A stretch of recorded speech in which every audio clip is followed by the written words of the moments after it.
ملک کا یک طرفہ احتساب جاری ہے. جو عدالتوں کے حقائق ہیں ہم بار بار کہتے ہیں کہ یہاں پر کیمرے لگا کر پاکستان کے عوام کو دکھائیں کہ یہ نیب کیا کر رہا ہے اس ملک کے ساتھ, اور اس کی وجہ سے جو آج ملک کے حالات ہیں, جو ملک کی حکومت کا نظام ختم ہو گیا ہے, اس کے حقائق آپ کو ان عدالتوں میں نظر آئیں گے. تو ہم پتہ نہیں کیوں یہ حقائق عوام سے چھپانا چاہتے ہیں. تو میری ہمیشہ یہی گزارش رہتی ہے کہ جو آج الیکٹورل ریفارم اور الیکٹرانک ووٹنگ مشینوں کی باتیں کرتے ہیں, یہ تو آسان کام ہے. ایک کیمرہ عدالت میں لگا دیں اور پاکستان کے عوام کو دکھائیں کہ کون سا احتساب کا عمل اس ملک میں جاری ہے. احتساب تو آج اس ملک کے عوام کا ہو رہا ہے. کووڈ بدترین شرح پر ہے, پھیل بھی رہا ہے, اموات میں اضافہ ہو رہا ہے, اب پھر لاک ڈاؤن کا خدشہ ہے. یہ دنیا کا واحد ملک ہے, 23 کروڑ کی آبادی ہے, جو ایک ویکسین بھی ابھی تک نہیں خرید سکا. حکومت یہ ادارہ بنا ہوا ہے NCOC, بڑی بڑی میٹنگیں کرتے ہیں. اس میٹنگ میں ہر آدمی نے ایک ایک دو ماسک پہنے ہوتے ہیں, ان کے فوٹو بھی آتے ہیں, بڑے نفاق کے ساتھ بیٹھے ہوتے ہیں. میں گزارش یہ کروں گا کہ کیا یہ NCOC اس ملک میں یہ ماسک عوام کو پہنا سکا ہے؟ کیا کوئی اس کی امپلیمنٹیشن یہ کروا سکا ہے؟ ہمیں یہ بتایا گیا وزیر اعظم صاحب کی طرف سے کہ فوج اب عوام کو ماسک پہنائے گی. تو وہ بھی معاملہ جو کھٹائی میں پڑ گیا. پہلے ٹائیگر فورس تھی, پھر فوج کو کہا گیا, دونوں معاملات نہیں ہو سکے. دو چیزیں میں گزارش کروں گا کہ مہربانی کر دیں اس ملک کے عوام پر. ایک تو ماسک کی امپلیمنٹیشن کروا دیں, اور دوسرا خدا کے لیے ویکسین خرید لیں. دنیا میں کوئی ملک نہیں ہے جو ویکسین بیچتا ہو, پاکستان بیچ رہا ہے. کوئی اتنا بڑا خرچہ نہیں ہے جتنا PIA کا ادارہ نقصان کرتا ہے ایک سال میں, اتنا خرچہ ہے. تو مہربانی کریں 10 کروڑ ویکسین کا آرڈر دے دیں, اگلے 2 سال میں ملک کے اندر ویکسین مکمل کر دیں. یہ NCOC کی میٹنگ سے کچھ نہیں ملے گا. یہ لمبے لمبے خط لکھنے تھے, SOP بنانے سے, گائیڈ لائنیں دینے سے کچھ نہیں ملے گا جب تک آپ ویکسینیشن نہیں کریں گے. پھر اس ہفتے ہمارے وزیر اعظم صاحب نے بغیر اطلاع کے دورہ کیا اسلام آباد کے ایک مارکیٹ کا.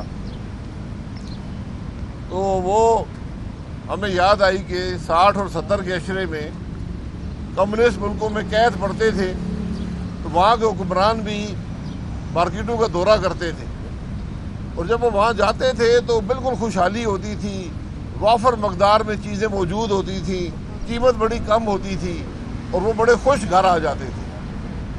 تو ہمارے وزیر اعظم صاحب بھی مارکیٹ پہنچے, کوئی آدمی وہاں نہیں تھا, چیزیں وافر تھیں, قیمتیں بھی کم تھیں, بڑے خوش گھر واپس چلے گئے.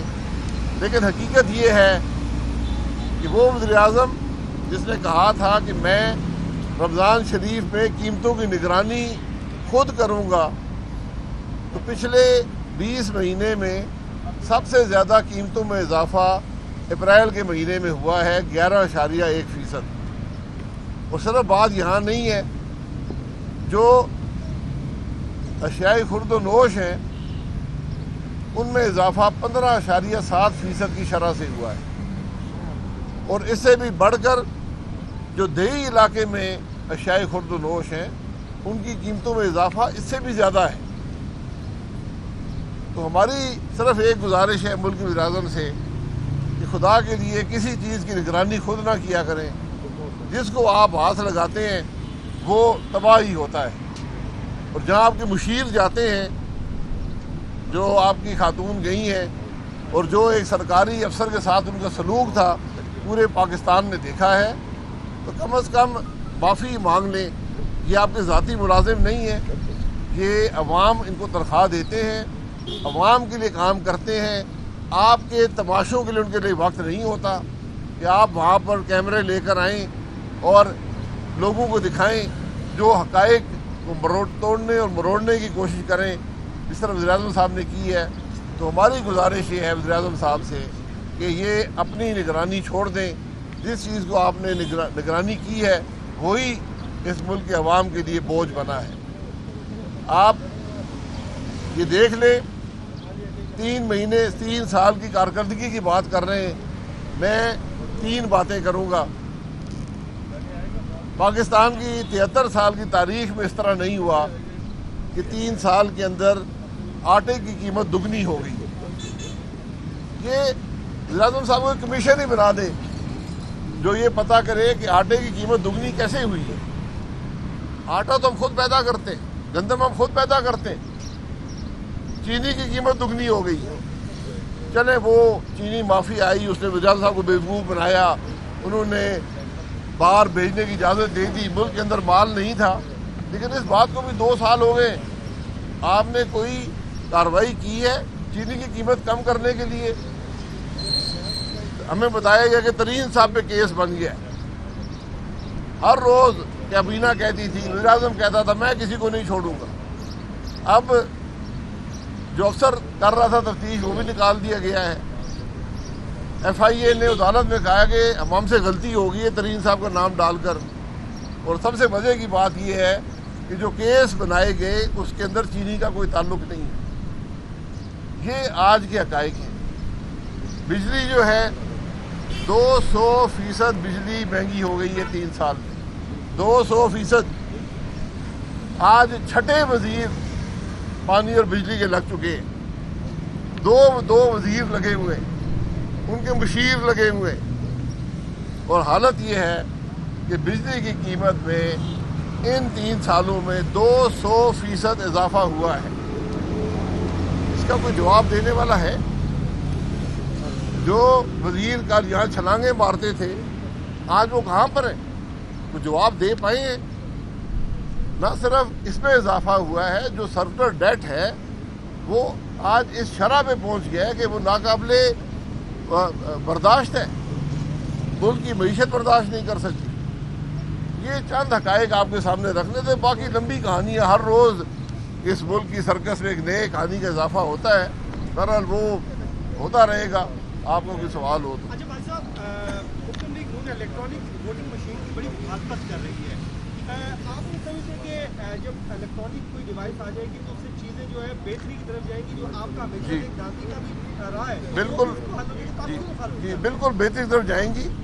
پچھلے الیکشن کی بہتری آپ کے سامنے ہے کہ ووٹنگ کے نظام کا ایک چھوٹا سا حصہ الیکٹرانک ذرائع پہ ڈالا گیا تھا جس کو آر ٹی ایس کہتے تھے، اور الیکشن وہیں سے چوری ہوا. تو پچھلی دفعہ آر ٹی ایس تھا، اب الیکٹرانک ووٹنگ مشین کا کام ہے.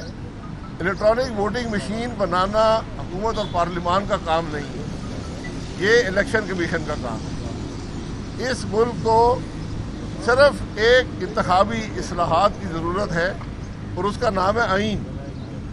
ملک کو آئین کے مطابق چلائے، کسی انتخابی اصلاحات کی ضرورت نہیں ہے. الیکشن چوری کرنا چھوڑ دیں، کوئی اصلاح کی ضرورت نہیں ہے. الیکشن میں دھاندلی چھوڑ دیں، یہ لسٹیں بنانا چھوڑ دیں، امیدواروں کو توڑنا چھوڑ دیں، دوسروں کے خلاف پرچے بنانا چھوڑ دیں جھوٹے. تو یہ انتخابی جو پروسیس ہے یہ ایک مستقل پروسیس ہوتا ہے، یہ الیکشن کے دن نہیں ہوتا. جو کچھ آپ ایک الیکشن اور دوسرے الیکشن کے درمیان کرتے ہیں وہ الیکشن پر اثر انداز ہوتا ہے. یہ بات جب سمجھ آ جائے گی، الیکٹرانک ووٹنگ مشین کسی چیز کا حل نہیں ہے، مزید ابہام پیدا کرے گا. جو ملک کاغذی نظام نہ چلا سکتا ہو، یہ 249 کا الیکشن آپ کے سامنے ہے، وہ الیکٹرانک نظام بھی نہیں چلا سکتا. پہلے آپ کاغذی نظام کو پرفیکٹ کریں، اس کے بعد الیکٹرانک نظام پہ آئیں. اور وہ الیکٹرانک نظام بنانا بھی الیکشن کمیشن کا اختیار ہے، حکومت کے سرکس کے کھلاڑیوں کا اختیار نہیں ہے. بھائی صاحب یہ بتا دیں کہ جس کراچی کا الیکشن ہوا آپ کے قائد تو ہمیشہ فوج کو تنقید کا نشانہ بناتے رہے. اب کہا یہ جا رہا ہے کہ جو کراچی کے بیلٹ پیپر ہیں فوج کی نگرانی میں دیے. کیا یہ سمجھے تھے کہ جس طرح پی ٹی ایم بنی تھی شہباز شریف صاحب اندر گئے, پی ٹی ایم ٹوٹی وہ باہر آ گئے, آپ کے بھی معاملات طے ہو گئے اسٹیبلشمنٹ؟ یہ لمبی کہانی آپ نے جوڑی ہے. پاکستان فوج ہے, ان سے صرف درخواست یہ کی ہے, فوج کا لفظ جو مفتہ صاحب نے لکھا وہ صحیح نہیں لکھا, رینجرز کا لفظ لکھنا چاہیے تھا. بہرحال اس لیے کہا گیا کہ وہاں پر پولیس فریق بن چکی ہے اور ہمیں خدشہ یہ ہے کہ اس الیکشن کمیشن کی عمارت کے اندر داخل ہو کر وہ ووٹوں میں رد و بدل کریں گے. تو صرف یہ گزارش کی تھی کہ الیکشن کمیشن کے اس علاقے کی نگرانی کریں جو ان کا فرض ہے. اس میں کوئی الیکشن کا معاملہ نہیں ہے. الیکشن کا معاملہ وہاں پر پیدا ہوتا ہے جب فوج یا کوئی اس اور اہلکار مسلح جو ہوتے ہیں وہ پولنگ اسٹیشن کے اندر ہوتے ہیں, وہاں سے معاملہ ہوتا ہے, یا الیکٹرانک نگرانی کی نگرانی کرتے ہیں. یہ معاملہ فوج کا نہیں ہے, یہ معاملہ ملک کے نظام کا ہے اور ملک کے آئین کا ہے. تو جو شہباز شریف کے متعلق سوال کیا, پی ڈی ایم بنی وہ چلے گئے جیل میں, پی ڈی ایم ٹوٹی وہ جیل سے باہر آ گئے, تو کیا کیونکہ انہوں نے بھی کوئی لفظ نہیں کی کراچی الیکشن کی؟ نہ شہباز صاحب نے پی ڈی ایم بنائی ہے, نہ انہوں نے اس کو توڑا ہے. پی ڈی ایم قائم ہے, ایک تحریک ہے, ایک بیانیہ ہے, اور وہ وہی ہے جو الیکشن بھی حل کرے گا کہ ملک کا نظام آئین کے مطابق چلے. سر آپ نے کہا سول سرونٹس کے حوالے سے ان کی رسپیکٹ ہونی چاہیے. پچھلے دنوں ایک ویڈیو آئی تھی رانا ثناء اللہ صاحب کی, چیف سیکرٹری پنجاب کو کہہ رہے تھے کہ آپ نے اپنے بچوں نے دینے ہیں, تھریٹنگ چلیں گی. اس لیے کیا اس میں آپ کی پارٹی بھی ان کے خلاف کوئی ایکشن کر رہی ہے؟ جی میں بات کر رہا ہوں جو حکومت کے اہلکار جا کے بےزتی کرتے ہیں. یہ ہمارا حق ہے کہ جب کوئی سول سرونٹ جو ہے وہ قانون کو توڑے گا, قانون کی خلاف ورزی کرے گا, اس کو وارننگ دینا ہمارا حق ہے. ٹھیک ہے, بہت شکریہ.